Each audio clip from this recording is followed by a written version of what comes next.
Buenas tardes a todos y todas. A nombre del Seminario de Economía Fiscal y Financiera, el 22º seminario, pues organizado en esta ocasión entre el Instituto de Investigaciones Económicas y el Programa Universitario de Estudios sobre Asia y África, pues ha puesto una sesión dedicada en honor a la doctora Eugenia Correa, quien nos dejó justo hace un año.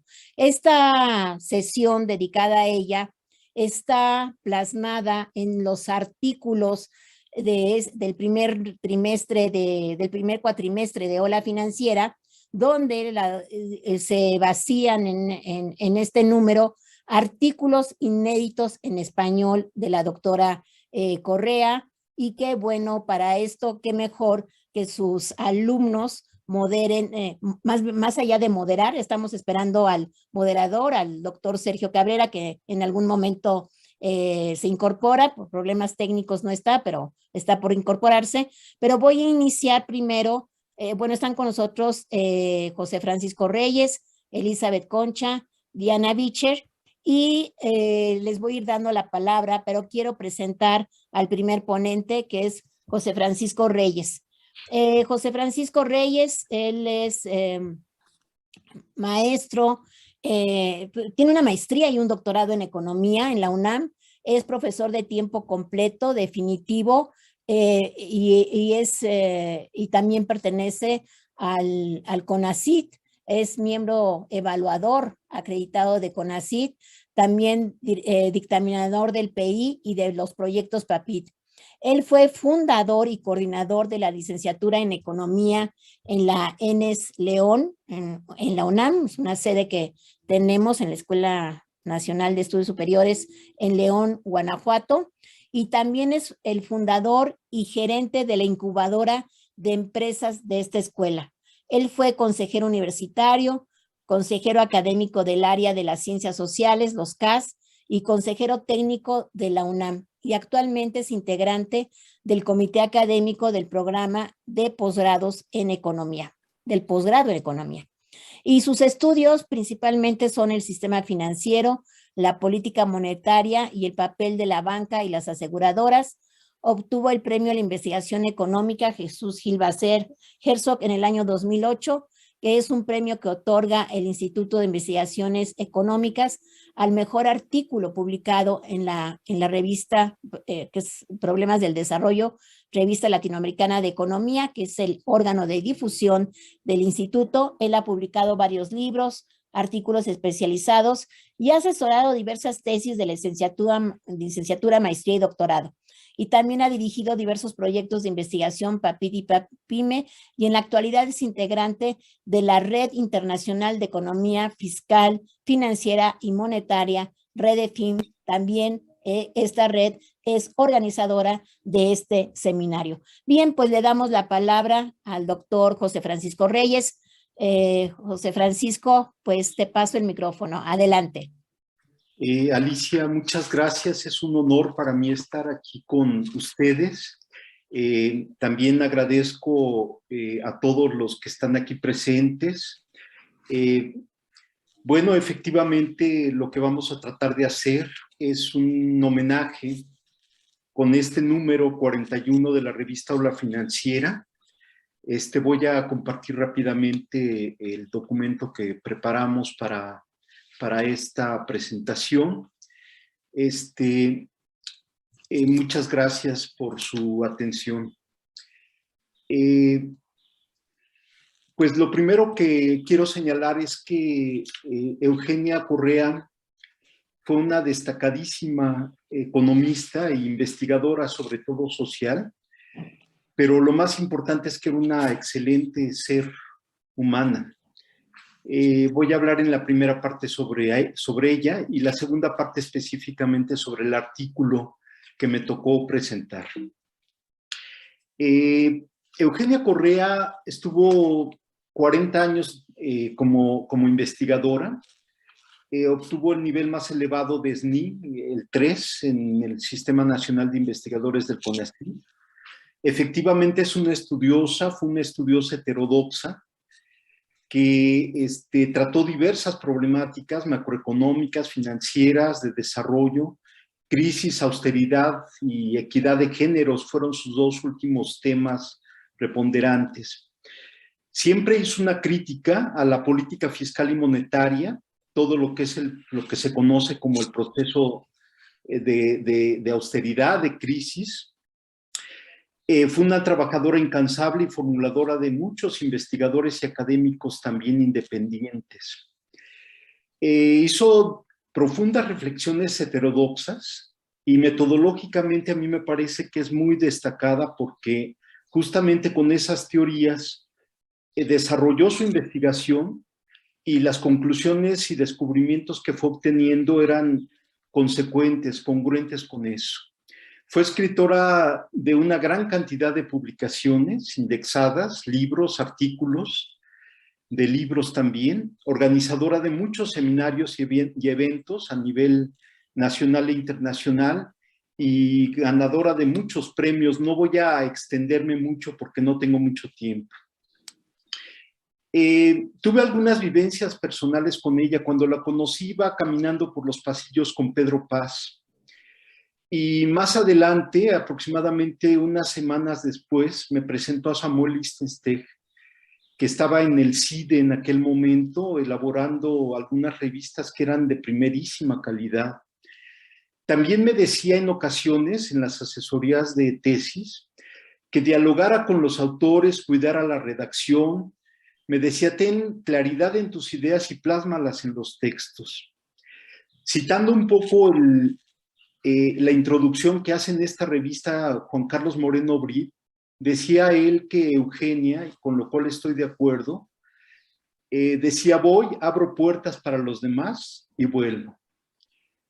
Eso es cierto, porque en el verano del 2014 tuve la oportunidad de estar con Jesús Ferreiro, allá en la Universidad del País Vasco, en una conferencia muy importante donde asisten 30 universidades del mundo y ahí conocimos a Arestis, a Boyer y a muchos otros economistas de Europa y de Asia y de otras partes de América Latina. En fin, fue un trabajo muy interesante. Quiero destacar algo que es para mí muy importante. En agosto de 2012 celebramos el primer seminario de desarrollo económico y financiero y muchos de los que están aquí en este evento, amigos míos, gente muy querida, y asistieron a este seminario. Ella fue una de las fundadoras y organizó a un grupo importante de colegas que nutrieron ese seminario que se llevó a cabo en agosto de 2012. A la fecha, en el próximo agosto, será el 10º Sedecofi, lo cual me llena de gran orgullo, pero esto no hubiera sido posible sin ella. Sus artículos de Ola Financiera, que es lo que estamos presentando, el número 41. Después de esta breve introducción voy a presentar el artículo segundo, después estará Elizabeth Concha y después Diana Bicher, con el tercero y cuarto y el primero y el quinto respectivamente. Bueno, el artículo se llama Políticas Fiscales y Crisis Financieras, Lecciones para América Latina. Este documento fue publicado en el International Journal of Political Economy en 2014. Es un estudio comparativo. Argentina, México y Brasil son los 3 países que analiza. Y no voy a hacer una extensa presentación porque dice muchas cosas muy importantes. Voy a destacar lo más significativo. ¿Por qué Argentina creció en los años 90 y México y Brasil no? Bueno, lo primero que hay que destacar es que Argentina crece porque logra reestructurar su deuda, baja las tasas de interés y logra que los pagos sean menores y a más largo plazo. México y Brasil, por el contrario, tuvieron un muy poco alcance con su reestructuración. Hay otras condicionantes en esta situación. La política fiscal que aplicó Argentina fue contracíclica, mientras que las políticas llevadas a cabo por Brasil y México fueron procíclicas. Esto profundizó la crisis en estos 2 países. La política fiscal, y esto es muy importante, lo señala Eugenia muy claramente ahí, dice, no solamente tiene que ver con las herramientas de aplicación o lo que conocemos como los mecanismos de transmisión de la política fiscal, sino que se requiere en esta política fiscal la creación de instituciones. El objetivo del artículo es analizar las transformaciones institucionales de los tres países. Bueno, ella divide su artículo en tres grandes temas. Destaco el primero, que tiene que ver con la deuda externa. Dice ella que la deuda externa está condicionada estructuralmente o condiciona estructuralmente la política fiscal, o sea, contrae el gasto público. Esto hizo que en varios países se le llamara la década perdida, incluso por el Fondo Monetario Internacional. Para los años 90, esta restricción de la política fiscal se deriva en el Washington Consensus, y en los años 90 también los procesos inflacionarios son apenas contenidos. En Argentina se aplica la caja de conversión y dolarización de su economía, en México el plan Brady, y hay una profunda recesión, y en Brasil se logra controlar, pero ya hasta finales de los años 90, este proceso inflacionario.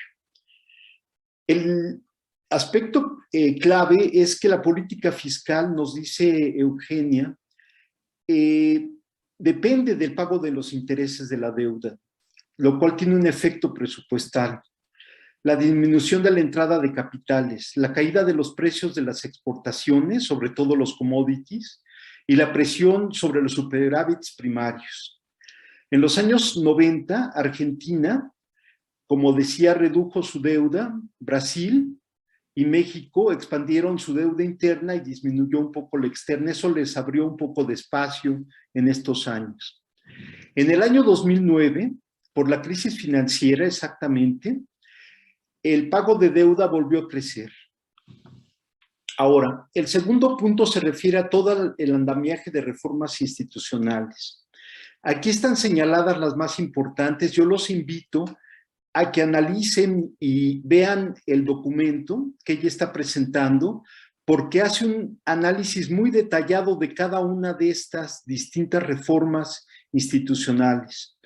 Las más destacadas son en materia de monetaria, pues la de la autonomía del Banco Central, las reformas financieras, el manejo de los techos de deuda, el manejo de los fondos de pensiones y seguridad social. Y en materia de política fiscal, pues hay todo un abanico de elementos que están ahí señalados. En síntesis, cada reforma se aplicó de manera diferente en cada país, pero siempre liderada, y esto es muy importante también, por instituciones financieras internacionales. Es decir, la política monetaria pasa a manos de las instituciones financieras, y estas son las verdaderas reformadoras y las aplicadoras de la política fiscal y de la política monetaria.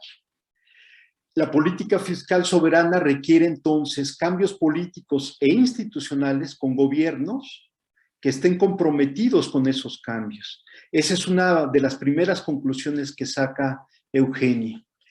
El tercer punto de este artículo se refiere a la nueva etapa de crecimiento entre los años 2003 y 2012. Para el año 2003, o los años de 2003 a 2009, que es cuando la crisis financiera tiene su manifestación más seria, el crecimiento de América Latina sirvió para justificar las reformas institucionales. Nosotros podemos rastrear los documentos de los años 2010, 2009, y dicen, vean, América Latina creció, que se sigan aplicando las medidas de austeridad, el Washington Consensus, etc. Pero en realidad el auge se debe a otros factores, no a esos que establece el Washington Consensus, sino que repuntaron los precios de exportación de estas tres economías y de América Latina en general, a que entraron la inversión extranjera total, sobre todo la inversión extranjera directa y la de cartera. También juega un papel importante, y es un cuarto factor, el hecho de que la deuda externa pública disminuyó. Eso permitió también algunos espacios de crecimiento. Una característica común de las tres economías es la siguiente: si está dominada la política fiscal y la política monetaria por los organismos financieros, pues evidentemente lo importante es la transferencia de estas remesas por medio de ¿qué? De los pagos de intereses, los dividendos y las propias ganancias. Correa insiste en un punto clave.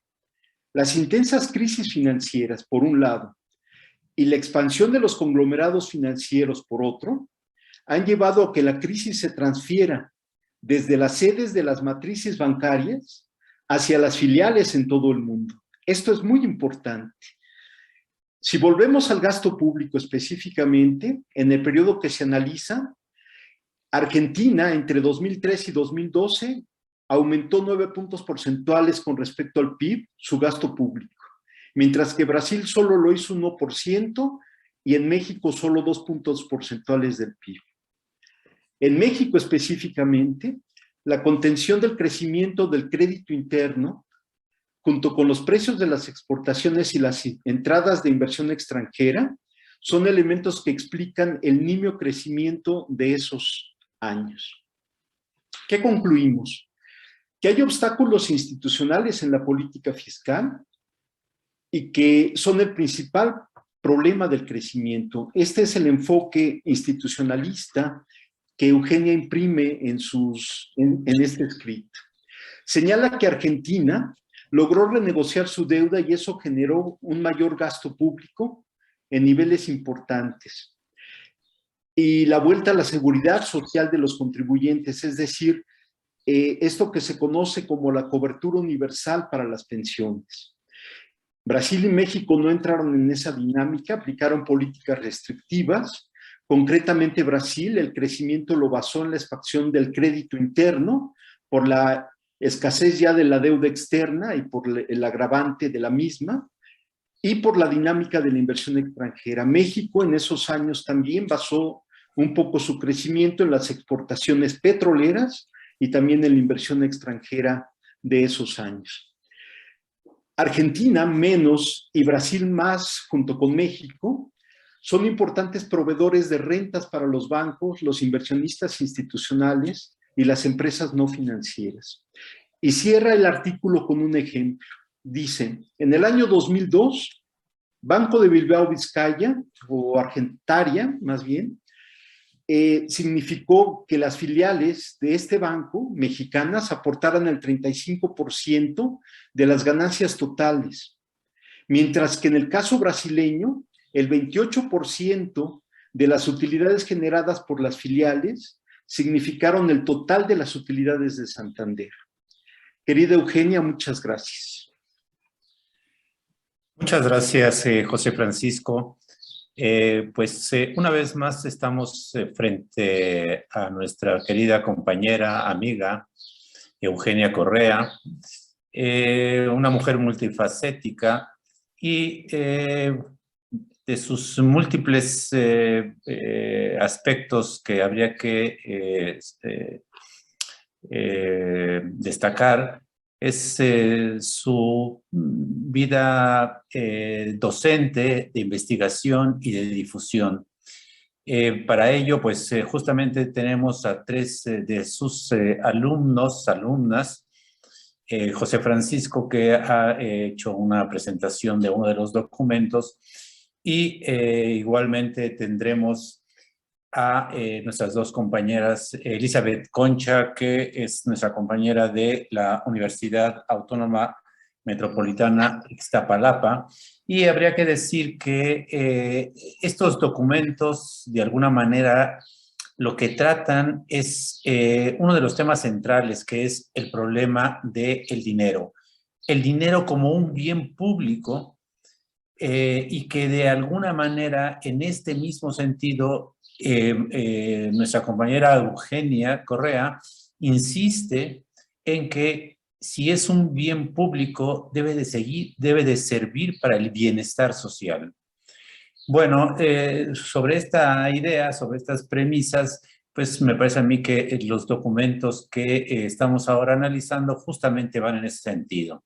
Entonces, ahora vamos a escuchar a nuestra compañera Elizabeth Concha. Elizabeth, tienes la palabra. Buenas tardes, Sergio Cabrera. Me regocija, ¿verdad?, estar aquí y ante todos ustedes. Gracias, doctora Alicia Girón, por la invitación.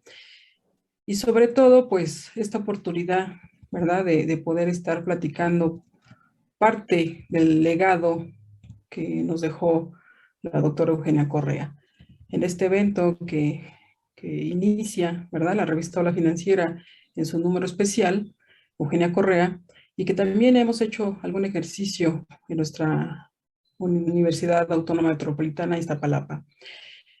Dentro de los capítulos de esta número, pues elegí, ¿verdad? Se eligió este primer artículo que es Dinero e instituciones para el desarrollo, el largo sendero de las reformas financieras en América Latina, que pertenece al capítulo del libro A Post-Keynesian Approach, New Directs in Modern Economic Series, y un segundo artículo que son las reformas financieras en México, crédito bancario sin moneda única, artículo en la revista International Journal of Political Economics.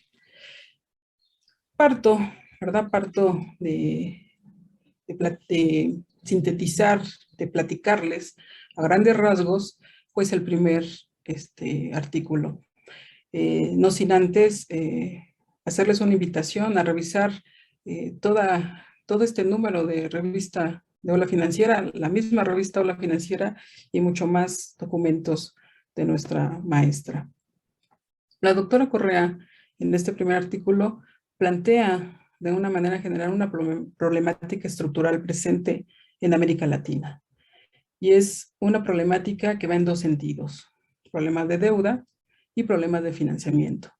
También habla de las consecuencias, pero lo más importante de rescatar, considero yo, de este artículo, es que plantea una línea de propuestas sobre moneda y crédito, donde el agente principal en esta dinámica deben ser los sectores sociales.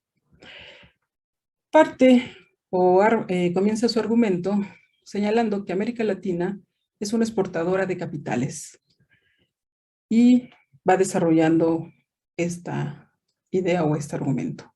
La exportación de capital, como bien ya lo había señalado José Francisco, se da bajo la forma de pago de intereses de la deuda pública y privada y pago de utilidades, dividendos y regalías a la inversión directa y de cartera. Estas ganancias de capital, ya sean intereses o utilidades, no son reinvertidas, ahorradas o consumidas en los mercados domésticos de la región. La exportación de capital crea un círculo vicioso. Esto porque la exportación de capital debe ser en moneda extranjera, principalmente el dólar. Como las economías de América Latina no producen suficiente liquidez en moneda extranjera, ni sus bancos centrales, la exportación de capitales necesita nuevos flujos de capital, ya sea por deuda o nuevas inversiones. Entonces, al ser América Latina exportadora de capital, significa cumplir con las necesidades de exportación de las ganancias de capital y de las condiciones de los países desarrollados, y no de las políticas internas de los países de América Latina.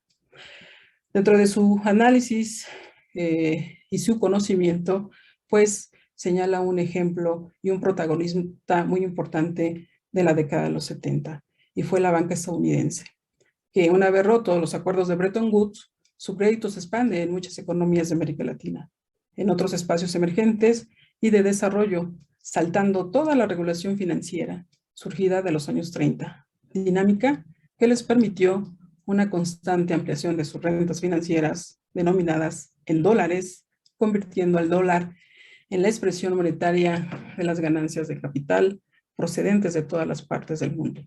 Al mismo tiempo, lo que se identifica es que los países de América Latina que reciben los flujos de capital no reciben ahorro externo, sino los fondos producidos por el multiplicador del crédito de la banca transnacional, por lo que es imposible para América Latina pagar deuda y ser exportador de capital, por lo que se condiciona llevar un conjunto de reformas que implica abrir sus economías y prevalecer como economías primario exportadoras.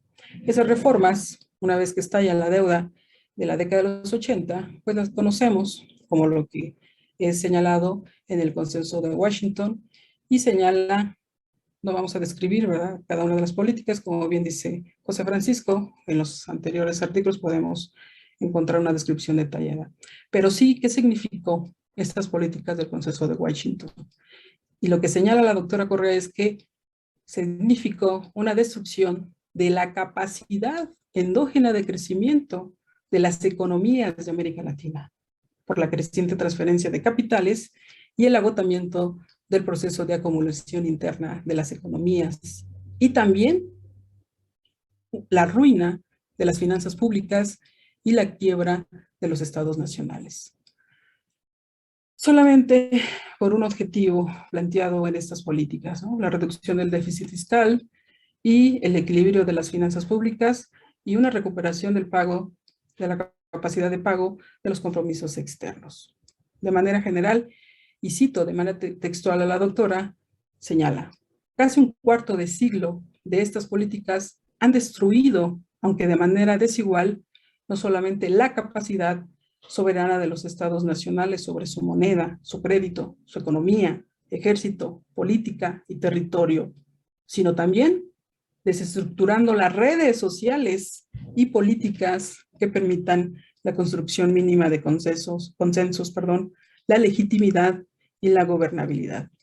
En casos particulares también describe Brasil y Argentina, donde han planteado políticas que han minimizado estos efectos. De manera general, señala las lecciones, ¿verdad?, de todo este conjunto, o los resultados de este conjunto de reformas de apertura comercial y financiera. Y señala, ¿no?, los resultados de la liberalización y desregulación financiera son la creciente inestabilidad monetaria y financiera, es decir, una manifestación constante de crisis financieras y bancarias. Una de las consecuencias es que ha dejado los sistemas financieros nacionales desvinculados de las capacidades productivas y sin ningún efecto de empleo en las economías de América Latina. Entonces señala, son los conglomerados financieros quienes concentran un enorme poder económico-político y una influencia decisiva en la transformación de las estructuras financieras. Ella señala varias lecciones y a texto cito una. Las crisis financieras y bancarias son procesos que modifican las relaciones de financiamiento, de precios y de prioridad de los activos financieros. Involucran una gama de intereses económico-políticos en confrontación y cambian las relaciones entre los distintos intereses del grupo en poder.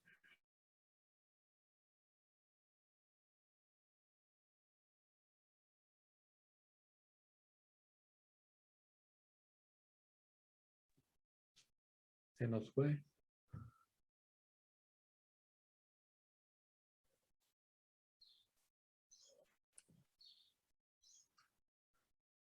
En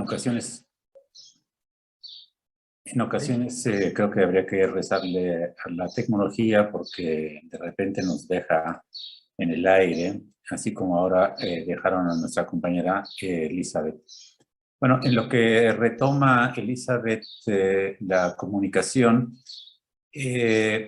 habría que señalar también que en este esfuerzo que realizó Eugenia Correa en torno a la docencia, la investigación y la difusión, no solamente permitió y ayudó y acompañó a los estudiantes, sino que también habría que decir, por lo menos de mi parte, que también con colegas nos estimuló, nos ayudó para avanzar no solamente en nuestros aspectos de docencia e investigación, sino entre otros justamente el de la difusión.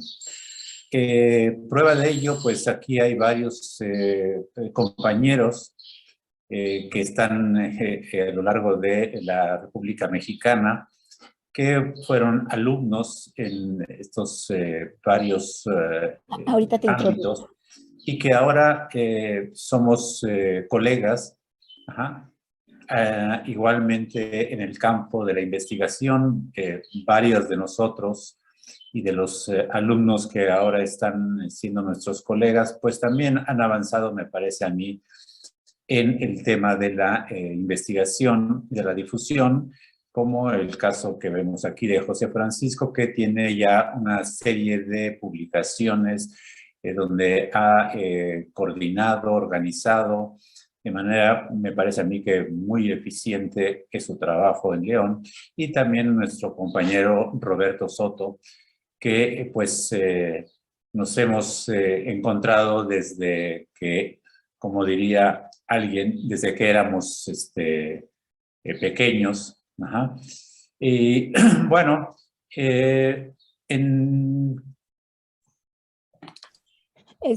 Sergio, aquí está Elizabeth Concha. Le dije que Ok. si por teléfono puede seguir, se le fue la luz. Claro, por supuesto. Elizabeth, puedes continuar. Híjole, a ver, estoy poniendo todo el volumen. A ver, quizás un poquito más alto.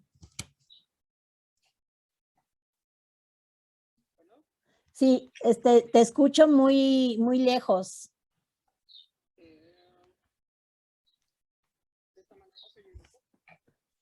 No mucho.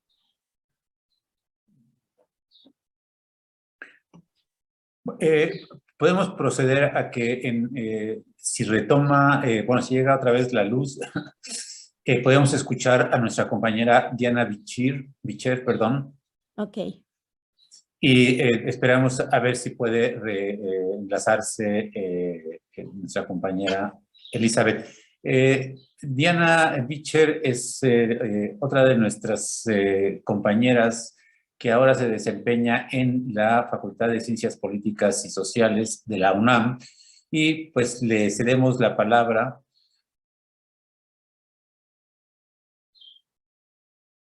Te escuchamos, Diana.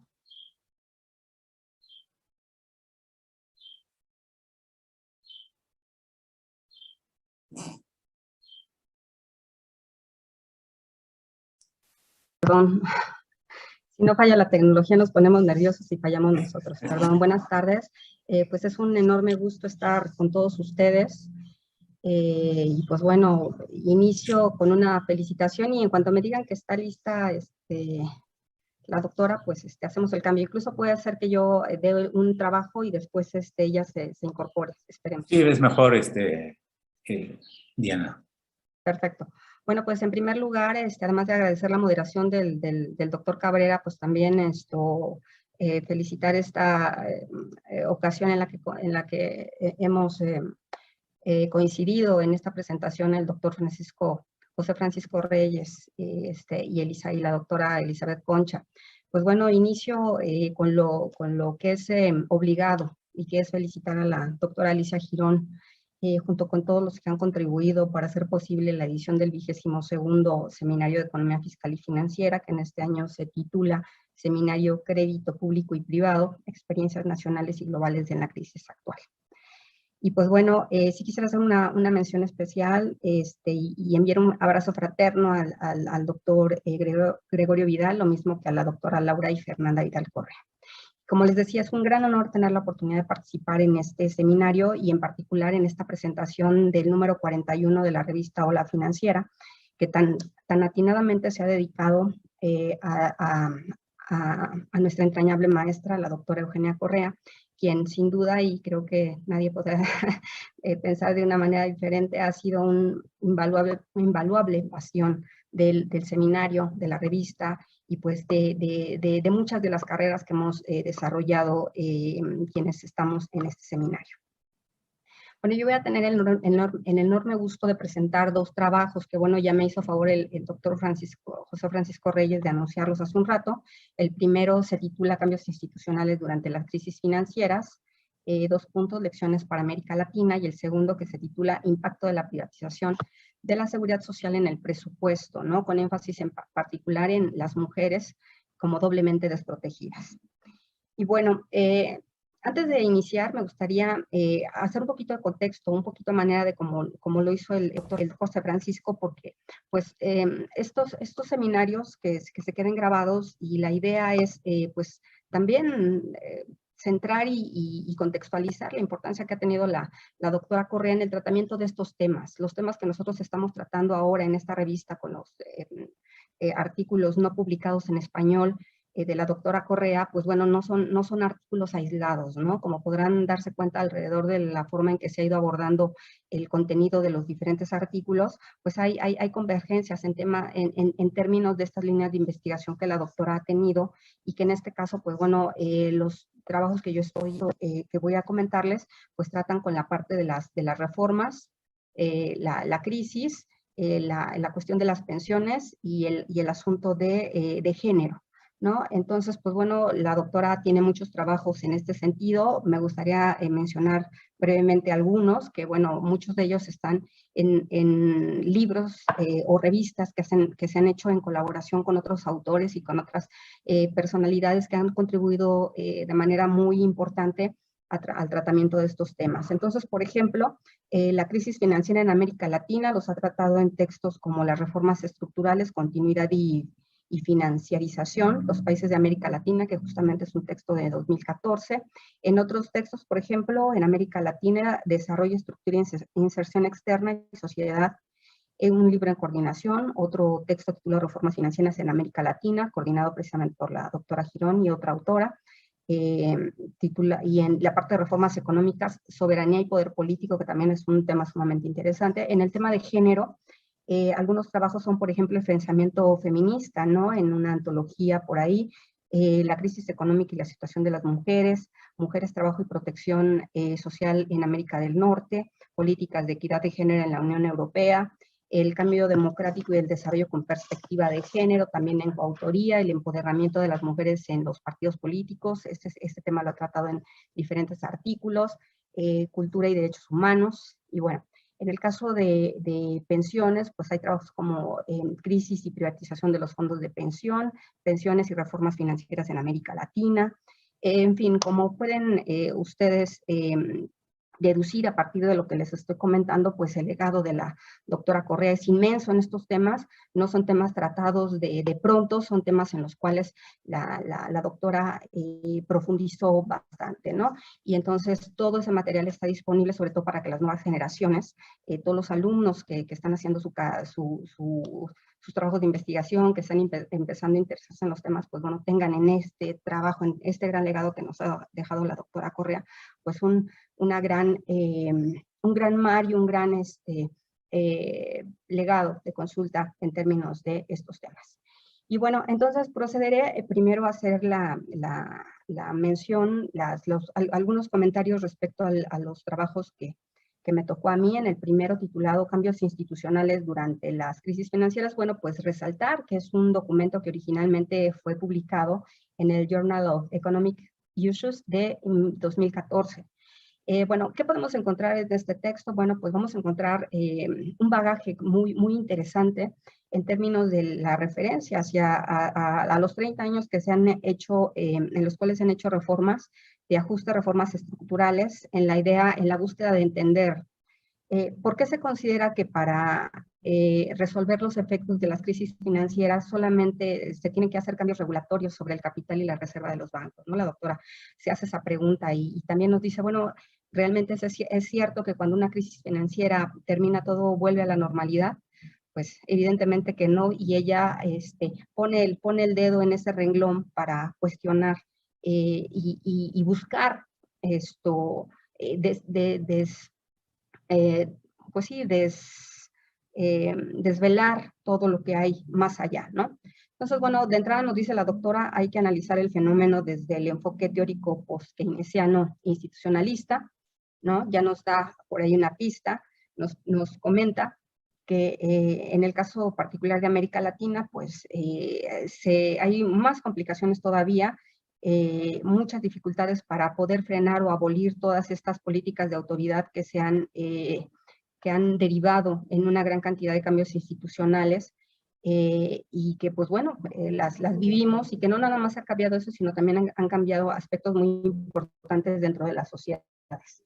Entonces, bueno, las reformas estructurales, nos hace un pequeño recuento de las reformas estructurales desde la década de los 60, los 70, los 80, en el caso de los 80 nos habla de los marcos de las crisis financieras, de las crisis que no lograron los efectos que se tenían previstos, pero que sí implicaron estos cambios referidos a la economía y la sociedad, ¿no? Cómo esto se va desprendiendo y haciendo cambios muy interesantes. En el documento, pues, bueno, hay una búsqueda de comprender las transformaciones, ¿no? Las consecuencias político-institucionales por dos vías. En el caso de la primera es el análisis de los cambios en las relaciones de financiamiento, y en la segunda, en los ámbitos de como políticas monetarias, fiscal y como organización institucional del crédito y del gasto. En el análisis, bueno, también se considera cómo después de las reformas y posteriormente al ascenso de los gobiernos de izquierda, pues no han habido tampoco esos cambios, ¿no? Que tal vez se esperaban en términos de visualizar que los gobiernos de derecha venían implementando las reformas neoliberales y pues bueno, con se iban los gobiernos de derecha, iban a incorporarse a los gobiernos de izquierda y todo iba a cambiar. Lo cierto es que pues no han podido, no han deseado abandonar, nos dice la doctora Correa, las políticas monetarias o fiscales dominantes, o bien poder reorganizar la estructura del gasto público y del crédito doméstico. Entonces, bueno, aquí la doctora Correa identifica también las tendencias de transformación. Como les decía hace un rato, hace este regreso para llevarnos a cuáles fueron las reformas que se hicieron en las diferentes décadas y después irnos comentando cuáles fueron los efectos, ¿no? Entonces, bueno, yo destacaría aquí en los años 80 cómo ella señala que estas reformas modificaron la estructura de la ocupación, también de los salarios y del destino del gasto público, ¿no? Toda esta cuestión que ya conocemos bien en términos de la reducción de los subsidios, estas transferencias sociales que cambiaron, lo mismo que la inversión pública, ¿no? Pero al mismo tiempo, cómo se generaron estas oportunidades lucrativas, ¿no? Para la inversión extranjera, entre otros, y en general para el sector privado, ¿no? Entonces, bueno, no voy a abundar demasiado, lo dejo aquí como para generar esta inquietud de que lean los textos, digamos, en este apartado, iría más bien a la parte de algunas cuestiones que ella resalta en términos de lo que no habría, por ese camino por el que no hay que seguir, ¿no? Ella nos dice esto, pues que no sería muy bueno continuar por el camino de la reestructuración de la deuda y las políticas de ajuste, ¿no? Ya que esto, pues, lo que ha hecho es deteriorar las capacidades de los gobiernos para gestionar la propia crisis y contener los efectos devastadores sobre las empresas y los trabajadores. La doctora Correa pues nos recuerda, ¿no? Que estas reformas del consenso de Washington pues no nada más fueron económicas, sino cómo implicaron cambios políticos e institucionales, ¿no? Cómo estas ideas cómo detrás de estas ideas que popularizaron y que que dieron vuelta al mundo a partir de los think tanks, el Fondo Monetario Internacional, el Banco Mundial, pues se fueron convirtiendo en un plan a partir del cual se han transformado economías y sociedades de América Latina, bueno, en el mundo, pero sobre todo en algunos casos han tenido mayores efectos, como el caso de América Latina, ¿no? Sobre todo a partir de los nuevos flujos de fondo, en términos de adquisición de títulos públicos y privados, ¿no? Impulsados por las desregulaciones, lo que al mismo tiempo generó las olas de crédito global basadas en la titularización y la innovación financiera, que pues bueno, han requerido una expansión constante y una profundización de los mercados financieros, ¿no? Y debido a que se estableció este mercado global. Bueno, no quiero porque tenemos los tiempos contados, voy a ir a dos puntos más. Otro factor que ha contribuido al proceso de cambio que me parece importante es el asunto de los sistemas de retiros para los trabajadores. Nuestra privatización, esta reforma de los sistemas de pensiones, que bueno, también voy a abordar en el siguiente título y que pues bueno, ha sido reconocida por algunos autores como la reforma financiera más importante de la década de los 90, ¿no? Pues también en este artículo se abordan las reformas vinculadas, como podrán ver, con el crédito público y las leyes de responsabilidad fiscal. Aquí es muy interesante porque la doctora nos lleva a esta otra parte de que no nada más fueron las reformas en términos económicos, sino todo el bagaje de reformas, es decir, el cambio en la normatividad ¿no? Y cómo estas leyes, por ejemplo, en el caso de responsabilidad fiscal, pues fueron aprobadas para prevenir que después se diera marcha atrás a las reformas que ya se habían hecho, ¿no? Si había cambios políticos desde sectores no afines a las políticas neoliberales, ¿no? Fue como el seguro para que no hubiera marcha atrás, digamos. Entonces, pues bueno, las reformas constitucionales se dieron para evitar esta parte, ¿no? O que se otorgara, y también, mientras que por otra parte a los ministros de Finanzas se otorgaron una gran cantidad de facultades, ¿no? Relacionadas con la formulación y ejercicio de los presupuestos públicos. No obstante, pues como nos señala la doctora Correa, pues las reformas han tenido consecuencias devastadoras sobre la capacidad de los gobiernos para llevar a cabo las tareas de gobierno, y en eso, pues bueno, creo que tenemos una evidencia enorme de cómo los gobiernos hoy día pues han perdido mucha capacidad en muchos sentidos, ¿no? Y pues bueno, pues hay que recordar a partir de la doctora Correa cómo restringir o analizar las capacidades crediticias de los estados pues tiene severas consecuencias sobre las instituciones y sobre las responsabilidades del Estado, y cómo todo ello en contraparte ha abierto enormes espacios de negocios financieros privados. Bueno, esto es por cuanto al primer artículo. Yo les preguntaría si Elizabeth quiere continuar en su exposición. Diana, ¿podrías continuar unos 5 minutos más para darle la palabra después? Al parecer ya se incorporó Concha, Elizabeth, Concha. Con mucho gusto. Bueno, gracias. El siguiente documento, el siguiente artículo se titula Impacto de la privatización de la seguridad social en el presupuesto. Mujeres doblemente desprotegidas. La primera versión de este artículo se presentó en la 24ª Conferencia Anual de la Asociación Internacional para la Economía Feminista en julio de 2015, y después este documento se publicó en el Journal of Political Economy. Bueno, en este otro documento, que es el quinto trabajo dentro de la revista, en el orden, la autora refiere que las reformas a los sistemas de pensiones, si bien han sido vistas como reformas sociales, pues bueno, hay que dimensionarlas en su justa medida. En realidad, estas son reformas financieras, ¿no?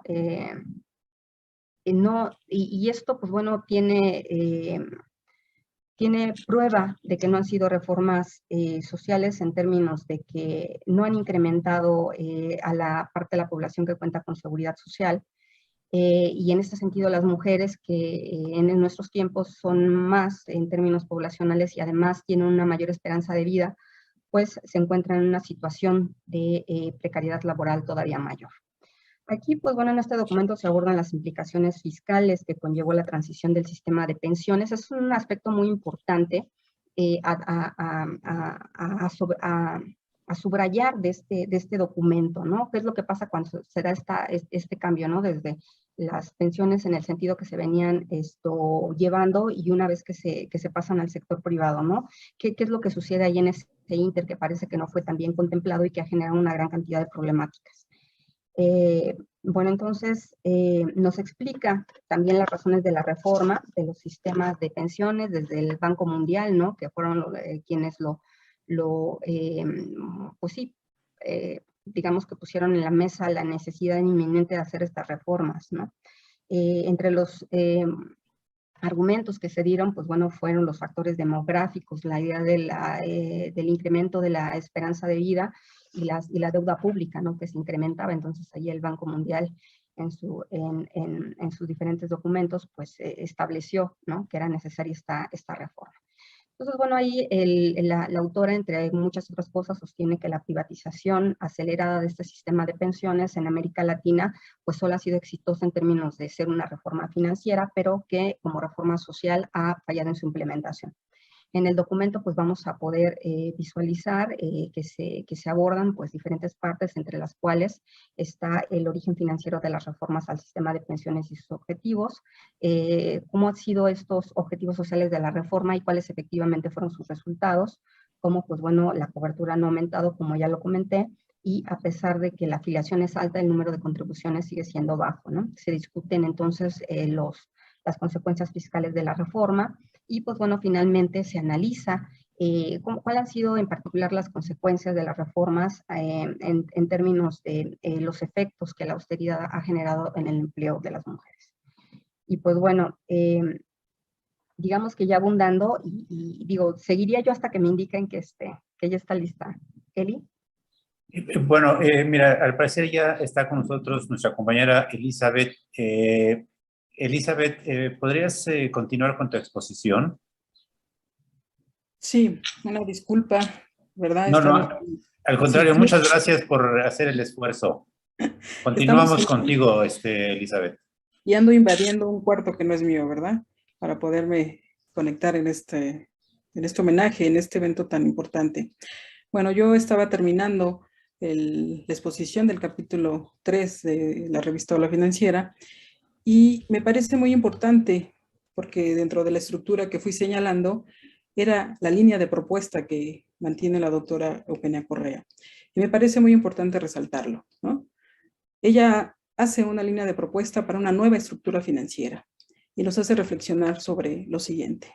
De manera general, señala generar una dinámica social, una nueva estructura financiera que reconstruya las relaciones entre banca, industria, Estado, una cooperación entre estados nacionales para la construcción institucional reguladora de los mercados y los conglomerados financieros.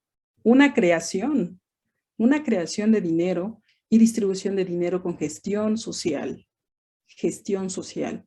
Me parece que es dentro de las aportaciones muy importantes de este documento. La creación de medios de pagos bajo formas institucionales más democráticas y una participación de los estados nacionales sostenida de una moneda y crédito en el contexto internacional.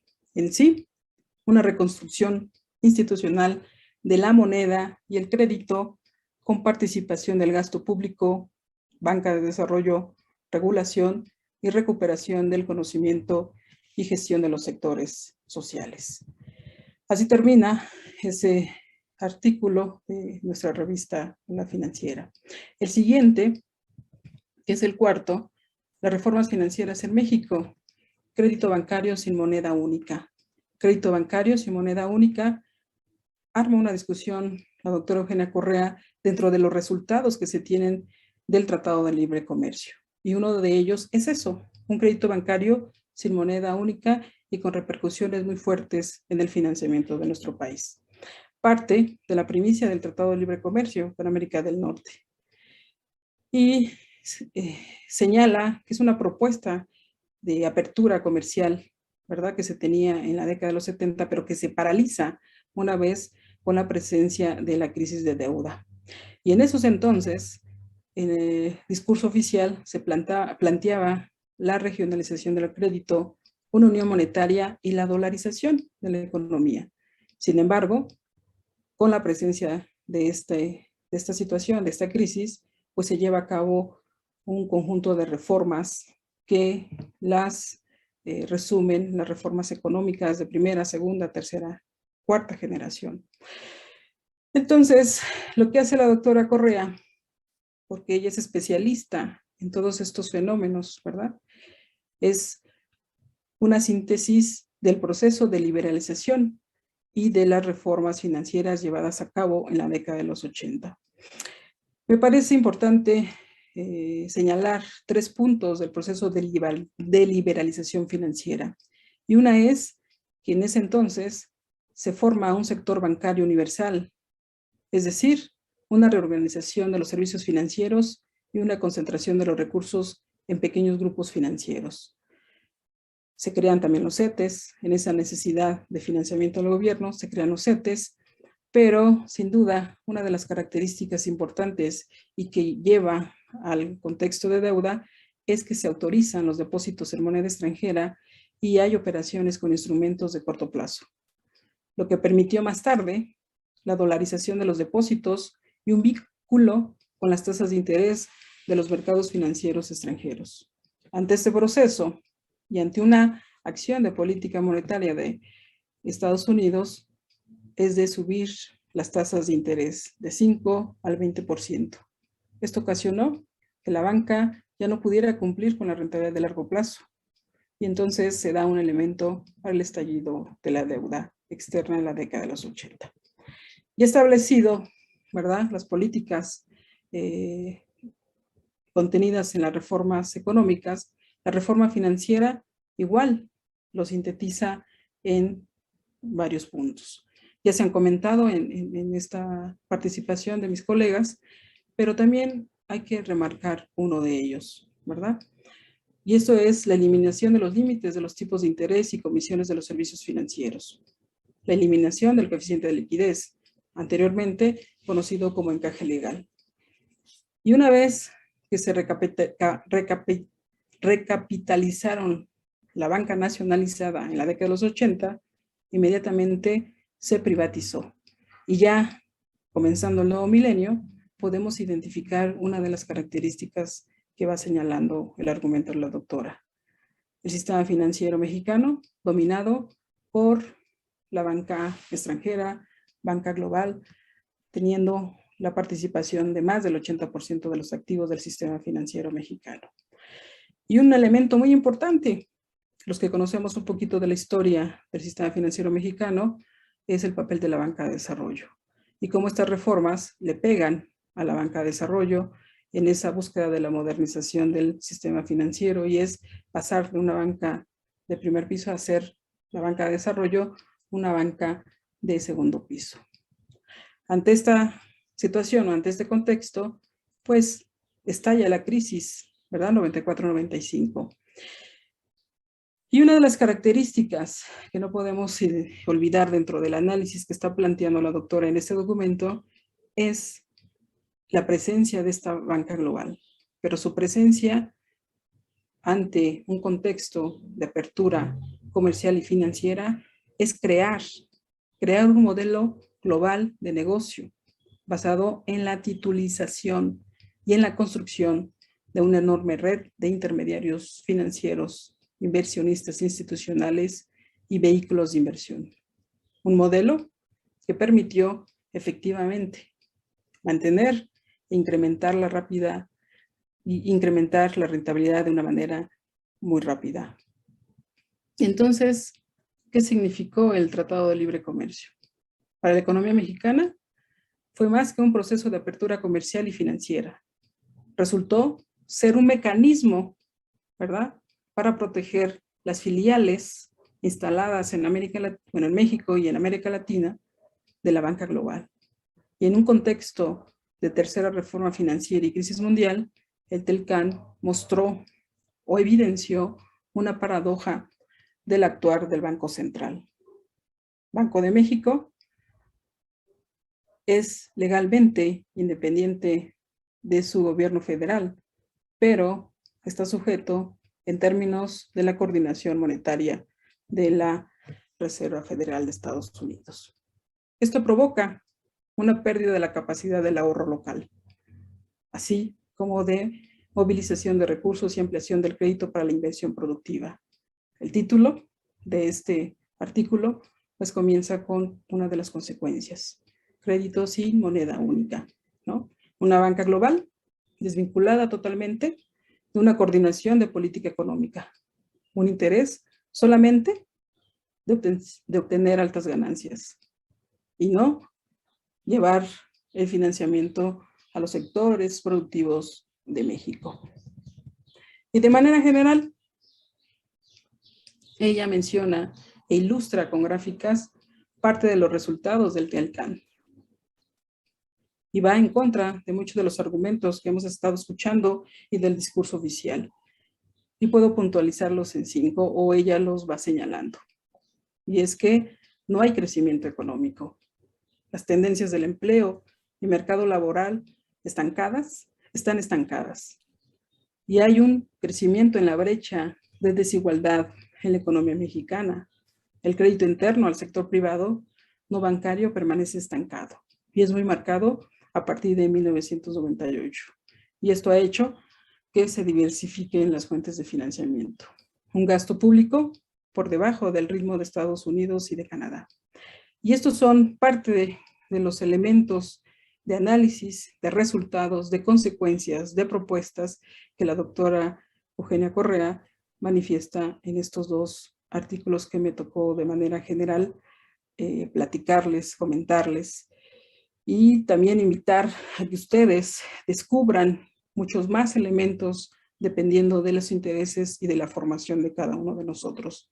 Y siempre en su legado vamos a encontrar matices, colores diferentes, y también va a depender de la maduración de nuestro pensamiento. Con esto acabo la presentación de estos dos artículos y me gustaría al final compartirles una imagen y otras palabras, si fuera posible. Sergio, gracias. Muchas gracias, Elizabeth. Igualmente, muchas gracias, Diana, que no te las di. Dado que estamos, como están viendo la estructura, que han sido estudiantes de nuestra compañera Eugenia Correa, tanto José como Diana como Elizabeth, y está aquí presente Roberto. No sé si quisieras decir algunas palabras, Roberto, unos 2, 3 minutos.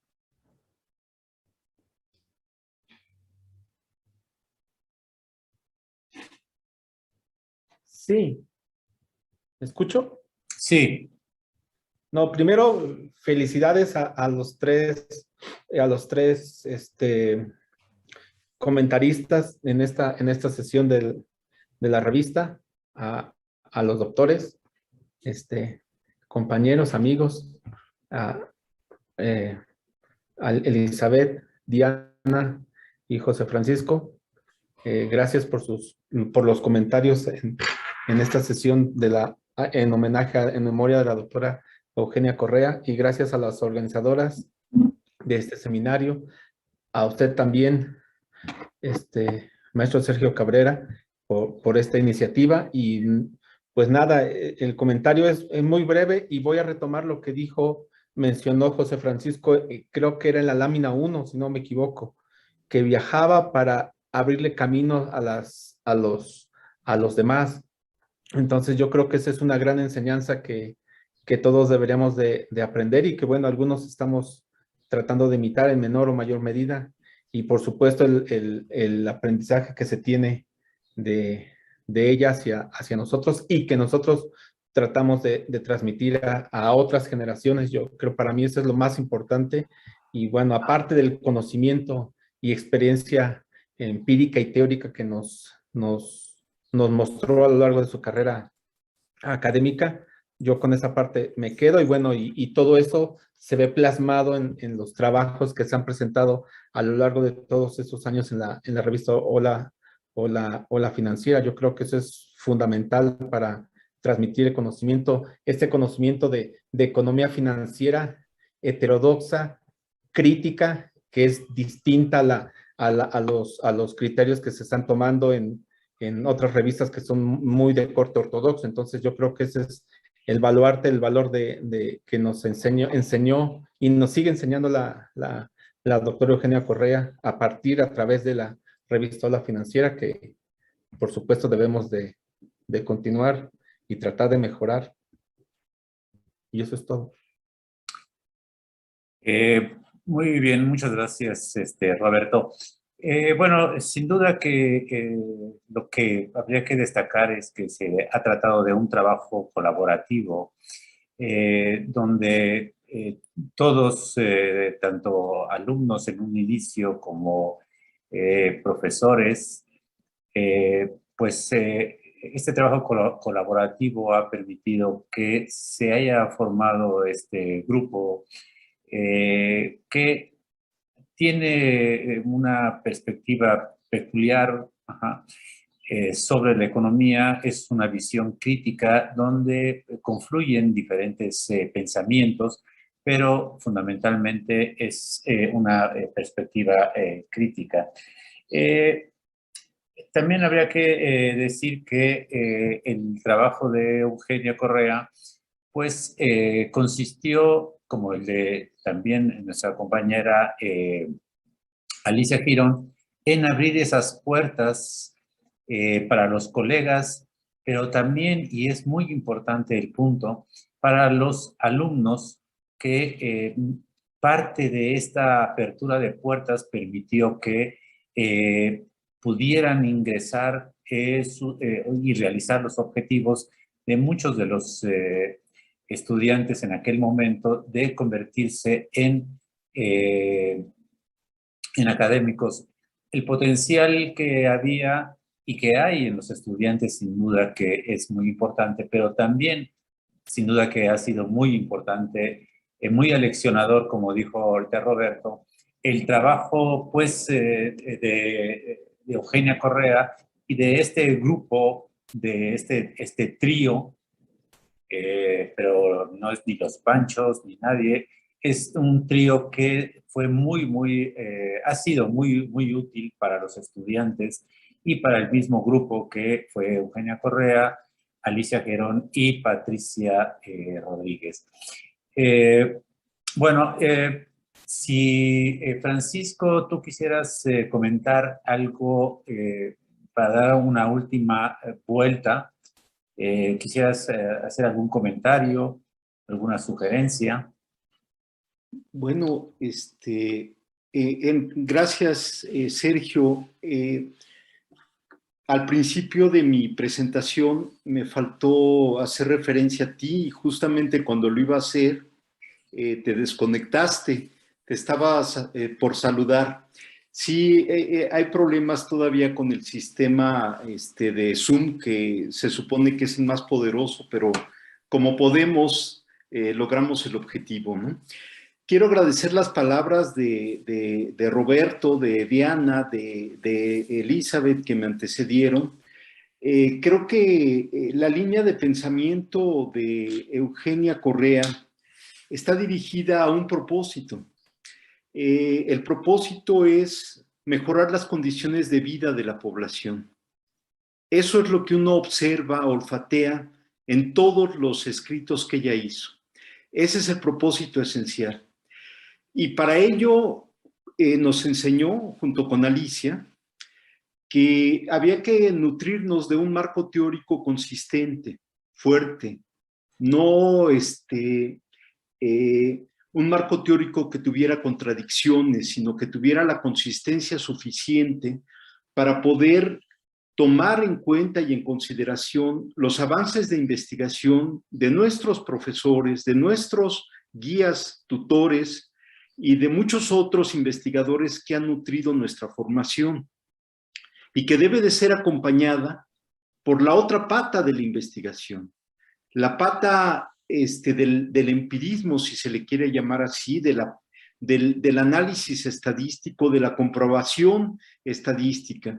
Ambos elementos, yo recuerdo que ponía mucho énfasis Eugenia en que tuviera esa situación integrada en cualquier artículo, en cualquier trabajo, fuera una tesis de maestría, de licenciatura o del doctorado. Y creo que tenía razón. Creo que todos los que estamos aquí, que fuimos la mayoría alumnos de ella y de Alicia, yo reconozco el éxito de muchos de mis colegas porque cuentan con un poderoso patrón, si quieren llamarle, o una metodología consistente que permite realizar los trabajos. Con Sergio he colaborado también dirigiendo algunas tesis doctorales y he visto su madurez, su capacidad para poder también hacer los comentarios. Y así ha sido con Alicia, con Roberto, en fin, se me escaparía mucha gente que es muy valiosa y que ha colaborado en esta red de gente creativa, de gente crítica, de gente propositiva, de gente que está pensando también en el mejoramiento de las condiciones de vida de la gente, con un enfoque humanista, con un enfoque social también. Eso me parece determinante. Y creo que nuestras siguientes generaciones, porque nos vamos también, va pasando el tiempo, por supuesto, y vamos viendo cómo también los cuadros se van generando, se van fortaleciendo, se van desarrollando. Y eso es algo que nos dejó como legado, bien decía Elizabeth, la doctora Correa y también la doctora Girón. Muchas gracias. Francisco, muchas gracias. Diana, ¿estás por ahí? Ah, sí, perdón. ¿Quisieras decir algunas palabras más? por favor. Por favor, muchas gracias, doctor Cabrera. Pues reafirmar lo que ya se ha dicho, ¿no? Iniciando por la apertura de puertas, la apertura de puertas, ¿no? Sin duda, la doctora Correa, pero pues acompañada con toda la gente que ha trabajado, que estuvieron trabajando, que hubo la oportunidad de trabajar en conjunto, sobre todo la doctora Girón y en el seminario, pues desde luego la doctora Patricia Rodríguez, pues han sido pues un equipo muy importante en este desarrollo, ¿no? Y también subrayaría el asunto de la preocupación, ¿no? En este sentido, ¿no? De no seguir, bueno, no seguir con el pensamiento convencional, sino cuestionar qué es lo que sucede, pero con conocimiento, con argumentos, ¿no? Buscando generar un cambio, ¿no? En términos de cuáles son las vías alternas por las que se puede seguir para lograr cambios en general y en particular en nuestro país, ¿no? Entonces, yo pues subrayo esta preocupación, subrayo este compromiso que ha sido en equipo y que al mismo tiempo ha generado, pues, lo que, pues, tal vez lo esté yo magnificando, me parece que no, pero sí creo que hay ahí una escuela de pensamiento que han forjado, ¿no? Que desafortunadamente la doctora Correa ya no está, pero ahí está el legado, ¿no? Ahí está todo el aprendizaje. La doctora Correa sigue viva en términos de que ahí está todo el conocimiento que ella desarrolló y que ella dejó y que hay que seguir continuando, ¿no? Entonces, pues solo eso, refrendar y felicitarlos, felicitar este trabajo que se ha hecho en conjunto, que hay que mantener y seguir abonando, ¿no? Para hacer ese tributo y para aprovechar todo este legado que nos han dejado ahora que ya no están y también en vida a mucha de la gente que está trabajando en esto, ¿no? Y pues bueno, felicitar de nueva cuenta esta iniciativa a manera de homenaje a la doctora Correa. Gracias. Muchas gracias, Diana. Bueno, sin duda que por lo que se ha dicho una vez más, estamos frente a Eugenia Correa en estos momentos. Bueno, Elizabeth quería decir algunas palabras. Creo que sería tu turno, Elizabeth, si quieres tomar la palabra, por favor. Sí, muchas gracias, Sergio. Muchas gracias, José Francisco, Diana, por esta mesa, por esta oportunidad de volvernos a encontrar y escuchar a través de otras voces todo este legado de nuestra maestra. Hicimos un ejercicio semejante en la UAM y la doctora Fernanda Vidal Correa nos hizo favor de compartir algunas imágenes o algún video. En este caso me gustaría compartirles esta fotografía que Fernanda Vidal nos compartió, ¿verdad? Y en algún momento escuché a Roberto señalar que la doctora siempre nos regalaba una sonrisa. Y con esta imagen, pues, estoy sintetizando esa idea, ¿no? Estas son fotografías, vuelvo a repetir, por parte de Fernanda Vidal Correa, que me hizo favor de compartir, y que en cada una de ellas está su expresión de nuestra doctora, ¿verdad? Pero también me gustaría decir que la doctora nos dejó una gran enseñanza, y una enseñanza no solamente académica, sino nos deja una enseñanza a reflexión donde vemos que la vida es muy frágil y que fue muy pronta su partida. Por ello hay que reconocer su legado científico, ¿no? La doctora Eugenia Correa fue pionera en estos temas críticos de los mercados financieros en la UNAM, en la Facultad de Economía. Trajo a las aulas y auditorios de la universidad pública, UNAM, UAM, de otras instituciones, a muchos investigadores internacionales. Realizó muchas actividades de docencia, investigación, publicaciones de libros, capítulos de libros, artículos de revistas especializadas, nacionales y extranjeras. Como parte, lo señaló en el inicio de esta mesa, José Francisco. Y son muchas cuartillas que dan reflejo de todo su trabajo de ella. Sin embargo, y sin dejar de dar importancia a lo anterior, yo creo que para hacer trascender su trabajo, su legado, su pensamiento crítico hacia muchas generaciones más, está una evidencia que no se va a poder eliminar.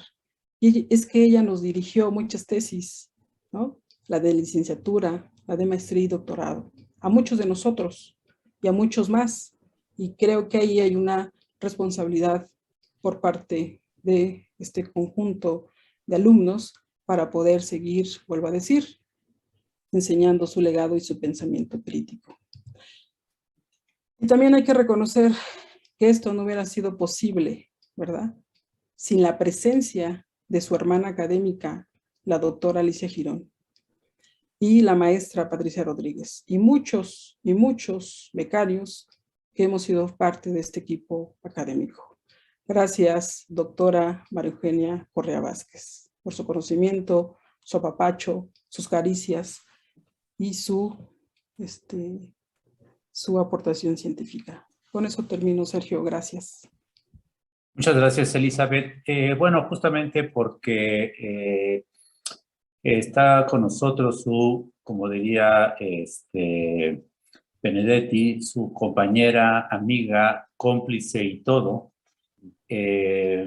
Alicia, quizá sería muy conveniente que tú dijeras las últimas palabras de esta sesión. Te escuchamos. No. Ok. No puedo hablar. Ok. Bueno, justamente lo que tenemos es esta sensación de ausencia, presencia de nuestra amiga, compañera, colega, y como dije, pues sin duda que una gran correligionaria de esas dos también amigas y compañeras, que es Alicia y Patricia.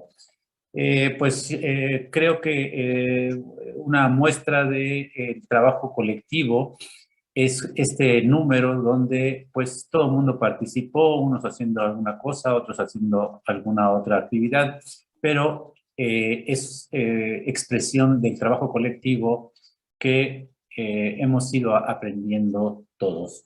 Bueno, pues yo creo que con esto podríamos dar por terminada esta sesión y agradeciendo la organización a la cabeza de este seminario de Alicia Girón, claro, con este grupo de personas que la han acompañado para realizar dicho evento. Pues esperamos muchos seminarios más, Alicia, y te deseamos lo mejor para ti y para todos. Pues lo dejamos aquí. Si alguien quiere decir algo, pues sería el momento. Si no, pues damos por terminada la sesión. Sí, no sé si está Vania, pero no sé para que anuncie las mesas del día de mañana. Pero sí está aquí, pero no sé si no yo las... ¿Vania? Sí, aquí ando. Para que anunciaras las mesas de mañana, por favor. Sí, el día de mañana los esperamos también. A las 9 de la mañana arrancamos con Japón, la política monetaria frente a los retos de la pandemia, la deflación y el envejecimiento de la población, de la doctora Melba Falk, de la Universidad de Guadalajara. Hay un receso y después 10:30 el panel número 3, que es desigualdades e incertidumbre frente al redonamiento del crédito, gasto público y deudas. Y por la tarde, a las 13 horas, tenemos nuestra última magistral, que es Financialization and Non-Growth in EMEs, a Specific Case of Indigenous Financial Instability, del Dr. Farooq Olgan, de la Universidad de Grenoble. Con eso terminaríamos el seminario de este año. Pues yo nada más muchísimas gracias a todo el equipo del PUEA y también a José Francisco, a Elizabeth, Concha y a Diana Bicher, y por supuesto a ti, Sergio, por haber tenido este número, que fue una excelente idea de traducir sus artículos que fueron publicados en otras revistas a nivel internacional. Y bueno, pues muchísimas gracias a todos. Sobre todo quiero agradecer a quienes han estado a cargo de la plataforma, a Javier Sacristán, que incluso ahorita ha estado también compartiendo la plataforma junto con José Carlos del Instituto, y Javier pues está ahorita en la plataforma del PUEA con el Diplomado de Estudios de África. y bueno, pues a José Carlos, que bueno, ha sido increíble todo el apoyo que nos ha dado en ese seminario y en todos los eventos que se hacen, ya sea para Aula Financiera o para la Red de Economía Fiscal y Financiera. Y pues muchísimas gracias y los quiero mucho. Igualmente, gracias, felicidades a todos y a todas. Adiós. Gracias, buenas noches. Bueno, buenas noches. Tardes. Ya no veo por la luz. Bye.